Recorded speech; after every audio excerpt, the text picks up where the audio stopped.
ഈശോയുടെ വചനങ്ങൾ അവൻ പറയണത് നമ്മൾ നടപ്പിൽ വരുത്തിക്കണം. അവൻ പറയണതേ നടപ്പിൽ വരുത്താവൂ.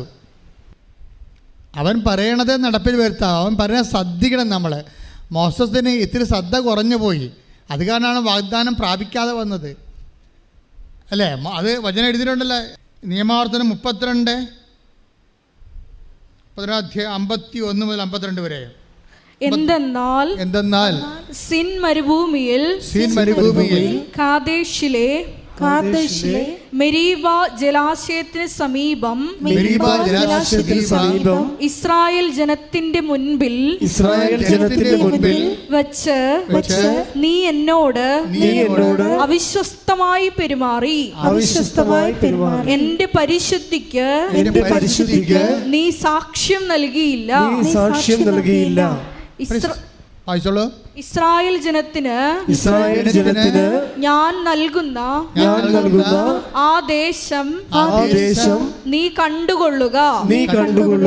എന്നാൽ നീ അവിടെ പ്രവേശിക്കുകയില്ല. പരിശുദ്ധ പരമ ദിവ്യകാരുണ്യത്തിന് ആരാധനയും സ്തുതിയും പുകഴ്ചയും ഉണ്ടാകട്ടെ. പരിശുദ്ധ പരമ ദിവ്യകാരുണ്യത്തിന് ആരാധനയും സ്തുതിയും പുകഴ്ചയും ഉണ്ടാകട്ടെ. അപ്പോൾ ഇതിന് പല കാരണങ്ങളുണ്ട്. കാര്യം വാഗ്ദാനം മോസസ് പ്രാപിക്കാതിരുന്നതിൻ്റെ ഒരു കാരണം എന്താണ്? പ്രവേശിക്കാതിരിക്കാൻ കുറേ കാരണങ്ങളുണ്ട്. എന്നൊക്കെ ഈ കൽപ്പന കൊടുത്ത മോസസ് പോലും വാഗ്ദാനം പ്രാപിക്കുന്നില്ല. അതാണ് ഇതിൻ്റെ അകത്ത് ഒരു ദുരന്തം എന്ന് പറയുന്നത്.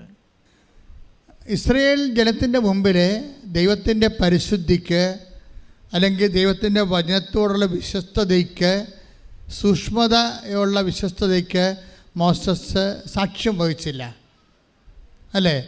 പാറ ചൂണ്ടാൻ പറയുമ്പോൾ പാറ അടിക്കാൻ തുടങ്ങി. രണ്ട് തരാറുണ്ട്. പാറ മെരീബയിലെ ജനത്തിൻ്റെ ആ പാറയിൽ അടിക്കാനേ പറഞ്ഞുള്ളൂ, അല്ല ചൂണ്ടാനേ പറഞ്ഞുള്ളൂ. അപ്പോൾ മോസസ് എന്ത് ചെയ്ത്? അത് അടിച്ചു. എപ്പോഴും നമ്മൾ ശ്രദ്ധിക്കുമ്പോൾ വചനങ്ങൾ, കർത്താവിൻ്റെ വചനങ്ങൾ കേൾക്കുമ്പോൾ സൂക്ഷ്മതയോടുകൂടിയും അതിന് ദൈവം വിശ്വസ്തതയെന്നാണ് പറയണത്. നമ്മളെ ദൈവം എന്താ പറയണത് അതനുസരിച്ച് ചെയ്യുമ്പോൾ നമ്മൾ പ്രകടിപ്പിക്കുന്നത് വിശ്വസ്തതയാണ്, വിശ്വാസമല്ല, വചനത്തോടുള്ള വിശ്വസ്തത. പിന്നെ പക്ഷേ ഇതൊന്നുമല്ല ഞാൻ പറയാൻ ഉദ്ദേശിച്ചത്. ഞാൻ പറയാൻ ഉദ്ദേശിച്ചത് അയർലൻഡിൽ വെച്ച് ഈശോ ഇതിന് വേറൊരു ഭാഷ്യം നൽകി, വ്യാഖ്യാനം. എന്തുകൊണ്ട് മോസസ് വാഗ്ദാനം പ്രാപിച്ചില്ലെന്ന്. നമ്മളീ പറയുന്ന പരമ്പരാഗതമായ കാരണങ്ങളല്ല, അത് മാത്രമല്ല ഒത്തിരി കാരണങ്ങളുണ്ട്. അതിലൊരു കാരണം നമ്മൾ പുറപ്പാടിൻ്റെ പുസ്തകം 33:11 എടുത്തേ.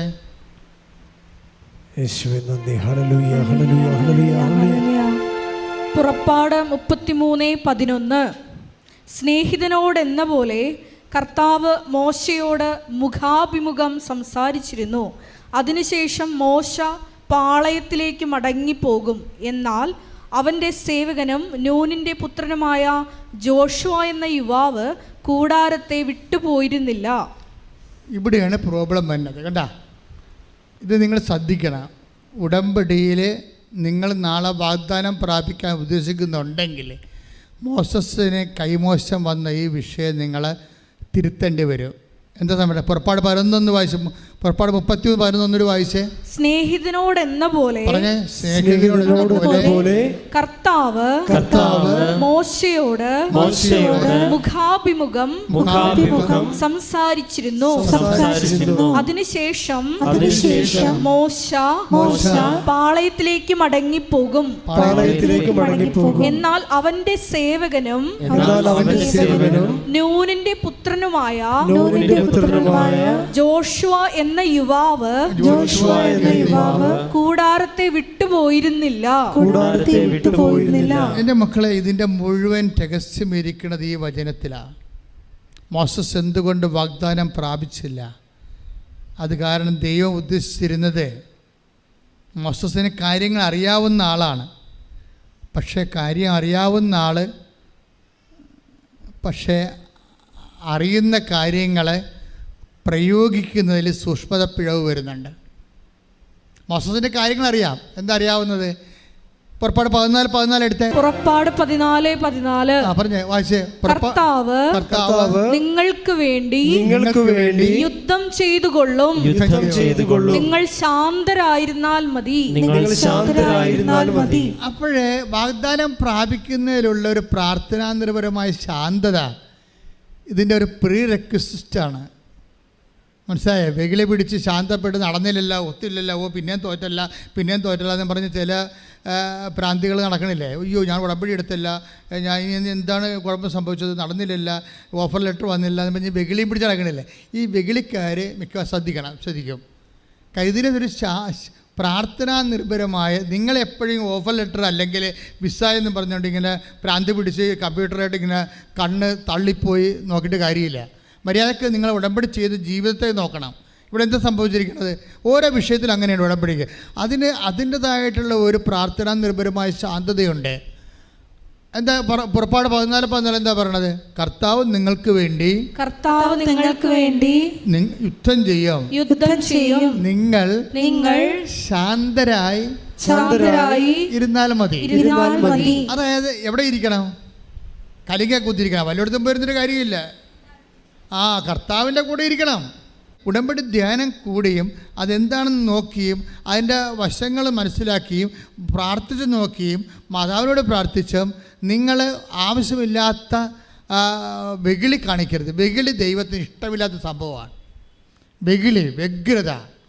വ്യഗ്രതയില്ലേ ആൾക്കാരുടെ നമുക്ക് നിങ്ങൾ ഇങ്ങനെ വ്യഗ്രത കാണിക്കുമ്പോൾ ദൈവം എന്താ സംഭവിക്കാമെന്നറിയാമോ? ഡാമേജ് ആകണേ എന്തൊക്കെയാണ്? നമ്മൾ വ്യഗ്രത കാണിക്കുമ്പോൾ ഡാമേജ് ആകണത് വിശ്വാസം ഡാമേജ് ആകും, പ്രത്യാശ ഡാമേജ് ആകും, അതുപോലെ തന്നെ ദൈവസ്നേഹവും ഡാമേജ് ആകും. അതുകൊണ്ടാണ് ഈശോ പറഞ്ഞത് ഉത്കണ്ഠ, വ്യഗ്രത എന്ന് പറയുന്നത് സുഖലോലുപത, മദ്യാസക്തി, ജീവിത വ്യഗ്രത. Take the bed of God. ശ്രദ്ധിക്കട്ടെ. ഹല്ലേലൂയ, ഹല്ലേലൂയ, ഹല്ലേലൂയ, ഹല്ലേലൂയ, ഹല്ലേലൂയ, യേശുവേ നന്ദി. ഹല്ലേലൂയ, ഹല്ലേലൂയ, ആരാധന. ലൂക്കായുടെ സുവിശേഷം 21-ാം അധ്യായം 34-ാം തിരുവചനം. ലൂക്ക 21:34. സുഖലോലുപത, മദ്യാസക്തി, ജീവിത വ്യഗ്രത എന്നിവയാൽ നിങ്ങളുടെ മനസ്സ് ദുർബലമാവുകയും ആ ദിവസം ഒരു കെണി പോലെ പെട്ടെന്ന് നിങ്ങളുടെ മേൽ വന്നു വീഴുകയും ചെയ്യാതിരിക്കാൻ ശ്രദ്ധിക്കുവിൻ. ഇപ്പൊ എന്നെ സംഭവിക്കണമെന്ന് വെച്ച് കഴിഞ്ഞാൽ വ്യഗ്രത വരുമ്പോൾ എന്ത് സംഭവിക്കുന്ന പറയണത്? വ്യഗ്രത അതായത് സുഖലോലുപത, മദ്യാസക്തി, പിന്നെന്താ ജീവിത വ്യഗ്രത എന്നിവയാൽ മനസ്സ് ദുർബലമാകും. ഈ മനസ്സ് ദുർബലമായ മനസ്സിൽ നിന്ന് വിശ്വാസം ഉണ്ടാകത്തില്ല, പ്രത്യാശ ഉണ്ടാകത്തില്ല, ദൈവസ്നേഹം ഉണ്ടാകത്തില്ല, ഒന്നും ഉണ്ടാകത്തില്ല. അപ്പോൾ ഏറ്റവും ഉടമ്പടി എടുത്ത ആൾക്കാർ എന്താ ശ്രദ്ധിക്കേണ്ടത്? മനസ്സ് ദുർബലമാക്കാതിരിക്കാൻ നോക്കണം. പിടിയാ എന്ന് പറഞ്ഞേ. ഉടമ്പടി എടുത്ത ആൾക്കാർ എന്താ ചെയ്യേണ്ടത്? മനസ്സ് ദുർബലമാക്കരുത്. മനസ്സ് ദുർബലമാകണം. എന്തൊക്കെ കൊണ്ടാണ്? ആസക്തികൾ കൊണ്ടാണ് ദുർബലത ഉണ്ടാകുന്നത്. ആസക്തികൾ എന്തൊക്കെയാണ്? ഇപ്പം സുഖലോലുപത, അത് ഭയങ്കര ഒരു ആസക്തിയാണ്.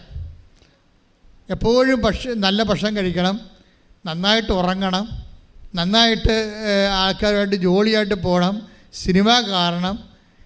അതുപോലെ തന്നെ ഇങ്ങനെ എപ്പോഴും നമുക്ക് സുഖം തരുന്നതിൻ്റെ അകത്ത് എപ്പോഴും ആബന്ധമായി കഴിഞ്ഞാൽ എന്ത് പറ്റും? മനസ്സ് ദുർബലമായി കഴിയും. ഇത് വരാതിരിക്കാൻ വേണ്ടിയാണ് നമുക്ക് ക്ലേശം കർത്താവ് തരണത്. മനസ്സിലായില്ലേ? രോഗം, പീഡ. ഇപ്പം എനിക്ക് കിഡ്നി ഡിസീസ് ഉണ്ടോ നിങ്ങളോട് പറഞ്ഞിട്ടില്ലേ? അത് കർത്താവ് എടുത്ത് മാറ്റട്ടെ, എനിക്കൊരു പ്രശ്നവുമില്ല. പക്ഷേ എനിക്കൊരു കാര്യം മനസ്സിലാവും. എന്താണ് മനസ്സിലാകണത്? അതിനകത്ത് ഭക്ഷണ ക്രമീകരണങ്ങളുണ്ട്, ഉറക്ക ക്രമീകരണങ്ങളുണ്ട്, ഒത്തിരി ക്രമീകരണങ്ങളുണ്ട്. പക്ഷേ ആ ക്രമീകരണങ്ങൾ ഒരു സുവിശേഷം പോലെയാണ്. എന്ന് വെച്ചാൽ നമ്മൾക്ക് മറ്റുള്ളവരെ മനസ്സിലാക്കാൻ, അവരുടെ വേദന മനസ്സിലാക്കാൻ നമ്മളിത് സഹായിക്കും. പിന്നെ രോഗികളോട് കരുണ കാണിക്കാൻ ഇതെന്നെ സഹായിക്കും. ഇതെന്നെ ഇല്ല, ഞാൻ ഇതൊന്നും അറിയാൻ പാടില്ലാത്തൊരു മനുഷ്യനാണെങ്കിൽ എനിക്കെങ്ങനെ നിങ്ങളോട് കരുണ കാണിക്കാൻ പറ്റും? പറ്റത്തില്ല. എനിക്കെങ്ങനെ ഒരു രോഗിയോട് ഒരു ക്യാൻസർ ഫസ്റ്റ് സ്റ്റേജ് എന്ന് പറയുമ്പോൾ അത് വെറുതെ ചുമ്മാ പ്രാർത്ഥിക്കത്തില്ല, നിങ്ങൾക്കറിയാമല്ലോ. അല്ലാതെ ഒരു പ്രാർത്ഥന ഒരു പ്രാർത്ഥിക്കണമെന്ന് പറയുമ്പോൾ എന്നാ പ്രാർത്ഥിക്കാൻ പറഞ്ഞിട്ട് എന്തെങ്കിലും വിളിച്ച് പറയണമല്ല. I must know that you are healed.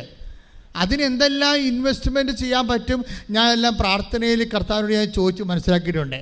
ഒരാളിനെ ഹീൽ ചെയ്യാൻ വേണ്ടി എന്തൊക്കെ ഇൻവെസ്റ്റ്മെൻറ്റ് വേണം. ഞാനിങ്ങനെ കിസ്ത്രക്ക എന്നൊക്കെ പറഞ്ഞിട്ട് ഞാൻ ആ ഭാഷ അവരൊന്നും പ്രാർത്ഥിക്കത്തില്ല. I know what to be done. എന്താണ് നിങ്ങൾക്ക് ഇതിനു വേണ്ടി ഇൻവെസ്റ്റ് ചെയ്യണത്? ഞാൻ ചെയ്തിരിക്കുന്നത് എന്താണ്? എൻ്റെ 36 കൊല്ലത്തെ പൗരോഹിത്യമാണ് ഈടുവെച്ചിരിക്കുന്നത്. 36 കൊല്ലത്തെ പൗരോഹിത്യം എന്ന് പറയുമ്പോൾ സത്യം പറ, ഈശോ ഉണ്ട് ഒരു 1.5 പൗരോഹിത്യമാണ്. എന്താ കാര്യം? ഇന്ന് വരെ കർത്താവിന് വേണ്ടി ജീവിച്ച ചരിത്രമുണ്ട് എൻ്റെ കയ്യിൽ.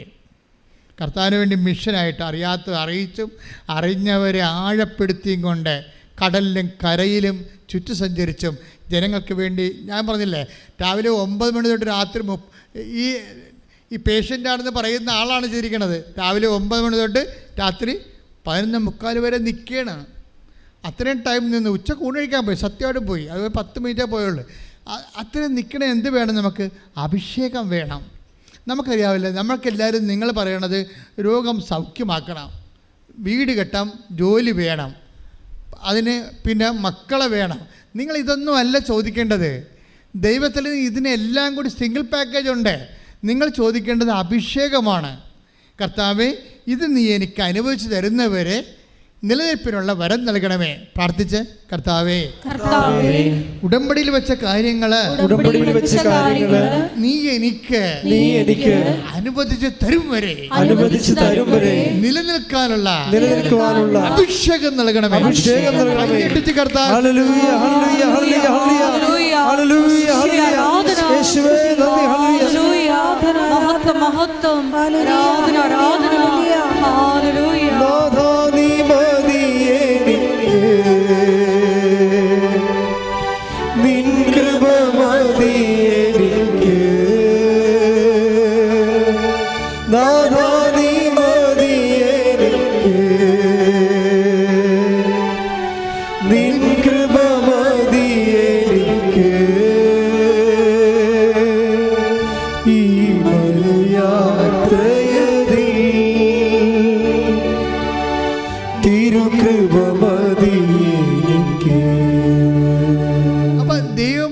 ഇടപാടിൻ്റെ ഒരു ഡീലിങ്സ് മനസ്സിലായില്ലേ?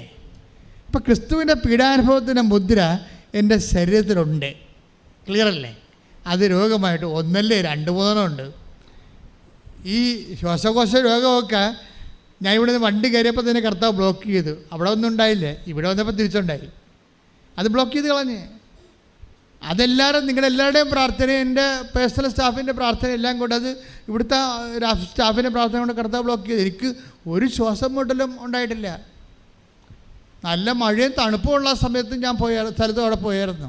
എന്തുണ്ടായില്ല? അത് കർത്താവാണ് തീരുമാനിക്കണം ഉണ്ടാകണോ ഉണ്ടാകേണ്ടതെന്ന്. മനസ്സിലായ? അതേസമയത്ത് നമ്മൾ വിചാരിക്കേണ്ട കാര്യം, ദൈവം നമ്മോട് നീതിയെ ചെയ്യത്തുള്ളൂ. നിങ്ങൾ എന്താ ചെയ്യണമെന്ന് വെച്ചാൽ കലർപ്പില്ലാതെ, സംശയമില്ലാതെ. സംശയമാണ് നമ്മുടെ മനസ്സിനെ ദുർബലമാക്കണത്. അത് ആണ് ട്രീറ്റ്മെൻറ്റ് ചെയ്യേണ്ട ഒരു സബ്ജക്റ്റ്. ഇപ്പം പത്രോസ് നടന്നു വന്നില്ലേ കടലിലൂടെ?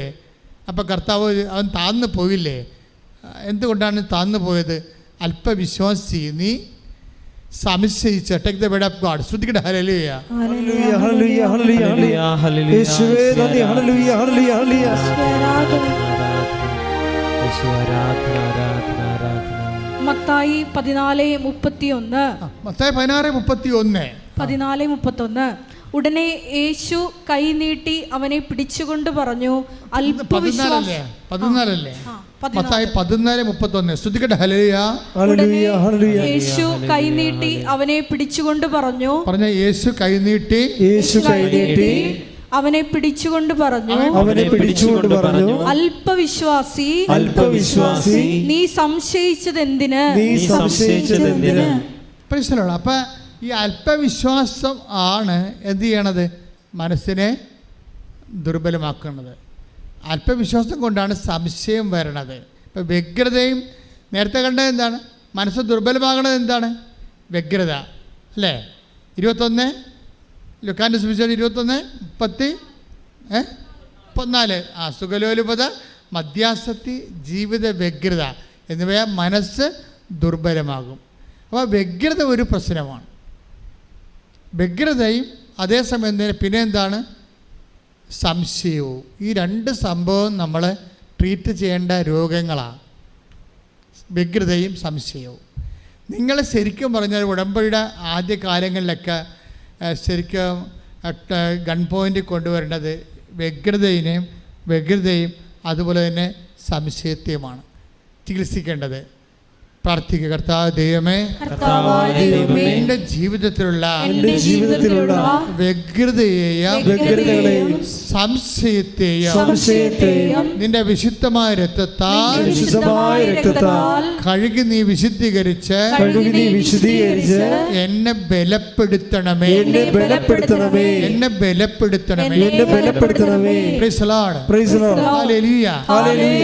ഇങ്ങനെ ബലപ്പെടുത്തണമെങ്കിൽ നമ്മൾ എന്ത് ചെയ്യണം? അപ്പം 2 കാര്യങ്ങളുണ്ട്, 2 രോഗങ്ങളുണ്ട്. എന്തൊക്കെയാണ്?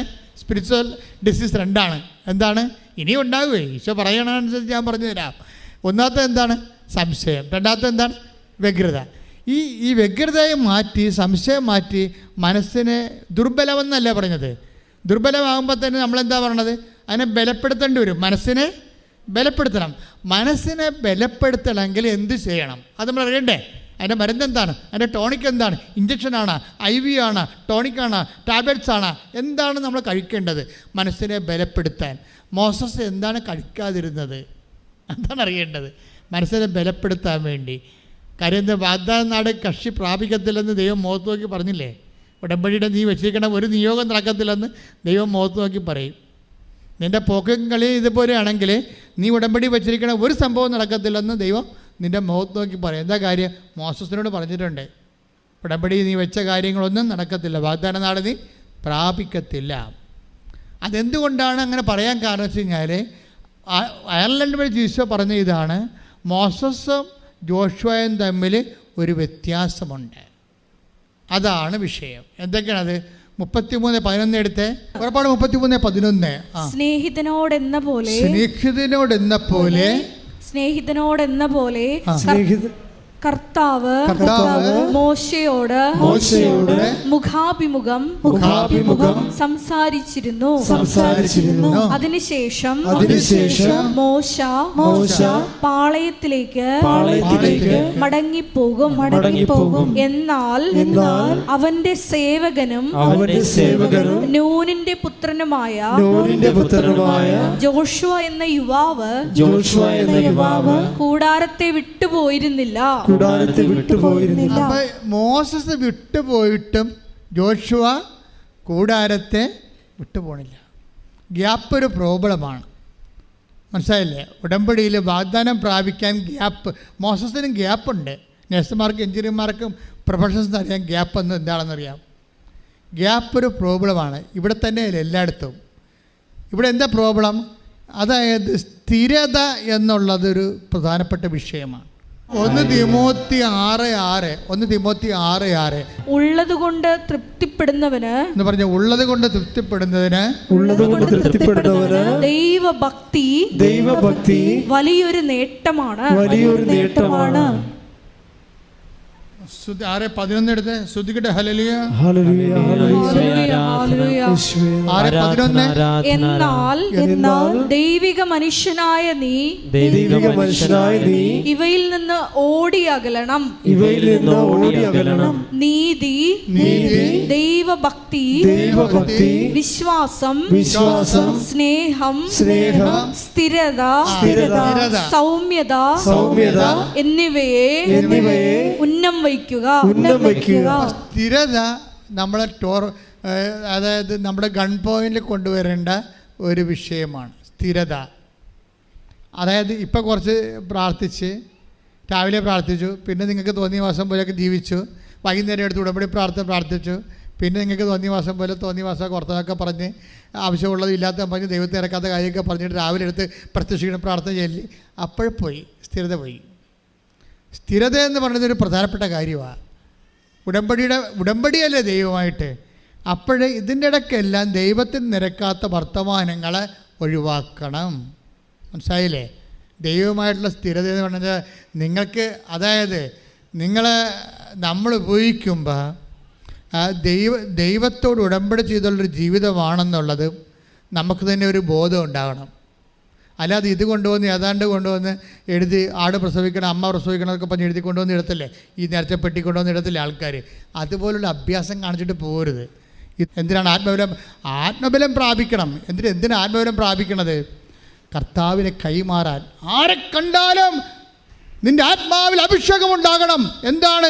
എൻ്റെ കർത്താവ് കുരിശിൽ മരിച്ച് പാപത്തിന് പരിഹാരം ചെയ്തത് നിനക്ക് വേണ്ടി കൂടിയാണ്. നിന്നെ കൂടി വീണ്ടെടുത്തവനാണ് അവൻ. അവൻ നിനക്ക് വേണ്ടി വില കൊടുത്തിരിക്കുന്നു. അവന് വിശ്വസിച്ചുകൊണ്ട് നീ യേശുവിൻ്റെ നിത്യരക്ഷ പ്രാപിക്കുക. കൈ അടിച്ച് കർത്താവ്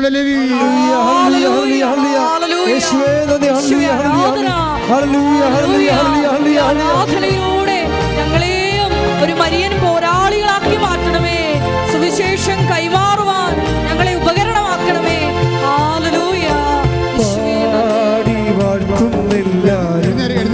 പ്രിയനേ സ്നേഹം ഓർക്കുന്നില്ലാരും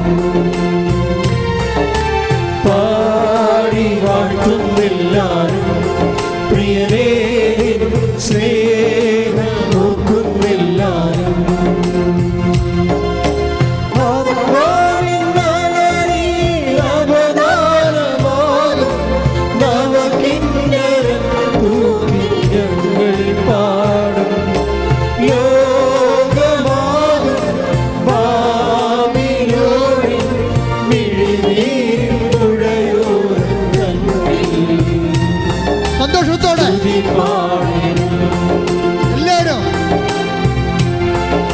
പാടി വാഴ്ത്തുന്നില്ലാരും. പ്രിയനേ സ്നേഹം ഓർക്കുന്നില്ലാരും പാടി വാഴ്ത്തുന്നില്ലാരും. പ്രിയനേ സ്നേഹം ഓർക്കുന്നില്ലാരും.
ഞങ്ങളുടെ അവകാശം ഓഹരിമാകുന്ന മക്കളുടെ രക്തം തളിക്കണമേ. മാറുക രോഗങ്ങള്, നിരവേദികള് യേശുവിന്റെ നാമത്തിൽ മാറിപ്പോകട്ടെ.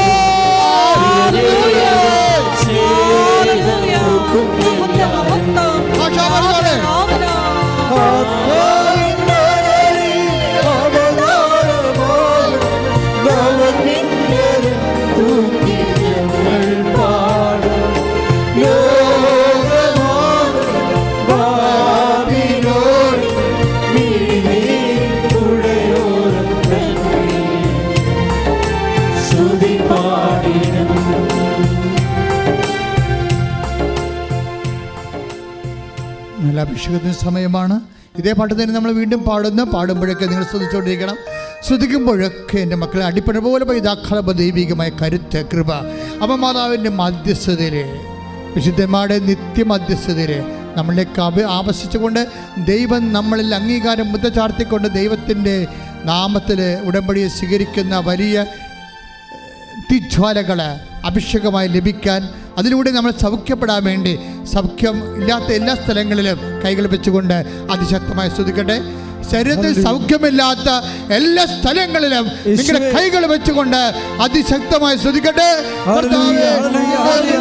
നാമത്തിൽ പ്രാർത്ഥിക്കുന്നു. മാർഗരോഗങ്ങള്, തിരവേദികള് ദൈവനാമത്തില് മാറിപ്പോകട്ടെ.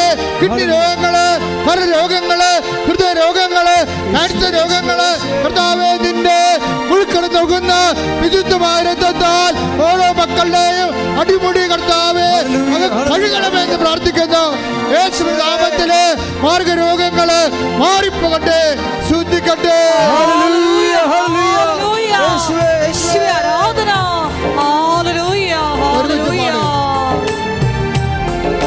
പാടി വാഴ്ത്തുന്നില്ല പ്രിയരേ സ്നേഹം ഓർക്കുന്നില്ല. അങ്ങനെ മക്കളെ, നമ്മളിപ്പോൾ പ്രാർത്ഥിക്കാൻ പോകുന്നത് നമ്മൾ ഉടമ്പടി വെച്ചിരിക്കുന്ന വിഷയങ്ങൾ, ഓൺലൈനിൽ പ്രാർത്ഥിക്കുന്ന ഓരോ മക്കൾ ഒത്തിരി വിഷയം, വീട്, ജോലി, വിവാഹം, വിദ്യാഭ്യാസം, കുടുംബ ഭദ്രത, അങ്ങനെ വ്യത്യസ്തമായ മേഖലകളിൽ വെച്ചിരിക്കുന്ന വിഷയങ്ങളെ നിങ്ങളെ മനസ്സിൽ ഓർത്ത് ജീവിത പ്രശ്നങ്ങളുണ്ടാവും, സാങ്കേതിക കുരുക്കുകൾ, ജയിലിലകപ്പെട്ടവർ, വിദേശത്തുനിന്ന് ഫോൺ പോലും എടുക്കാതിരിക്കാത്തവർ, വിളിക്കാത്തവരുണ്ട്, വരാത്തവരുണ്ട്, കാണാത്തവരുണ്ട്, പുറപ്പെട്ടു പോയവരുണ്ട്, നഷ്ടപ്പെട്ടു പോയ സാധനങ്ങളുണ്ട്, വസ്തുക്കളുണ്ട്, കിട്ടാത്ത കടങ്ങളുണ്ട്. അങ്ങനെ എന്തെല്ലാം സങ്കടങ്ങളാണ്, ഭയങ്ങളുണ്ട്.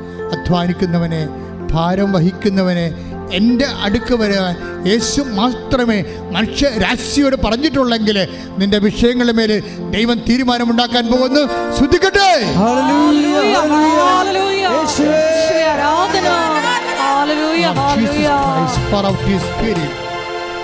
പാടിക്കൊള്ളുക, ശ്രദ്ധിക്കട്ടെ. ഹല്ലേലൂയ ഹല്ലേലൂയ ഹല്ലേലൂയ ഹല്ലേലൂയ ഹല്ലേലൂയ. പാടി വാഴ്ത്തുന്നില്ല പ്രിയരേ സ്നേഹം ഓർക്കുന്നില്ല. To Catholic service. The power of Jesus Christ. Make us humble, holy. Bless us. The grace and peace.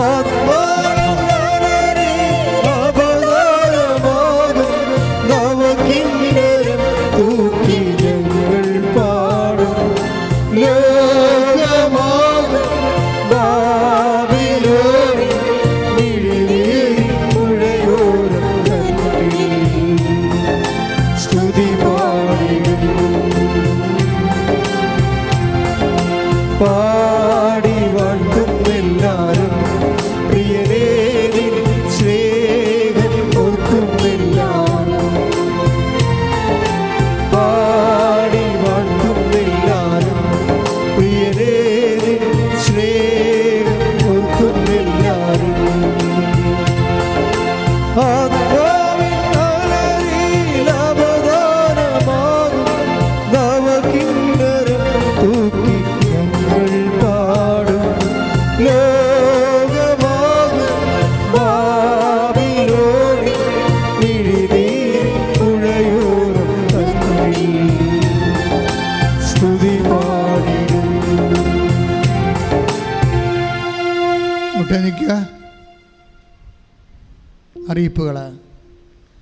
അറിയിപ്പുകൾക്ക് മുമ്പ് എൻ്റെ മക്കളെ മനസ്സിലെ ദിവ്യകൃപ ആരാധന കഴിഞ്ഞ് നിൽക്കുന്ന സമയമാണ്.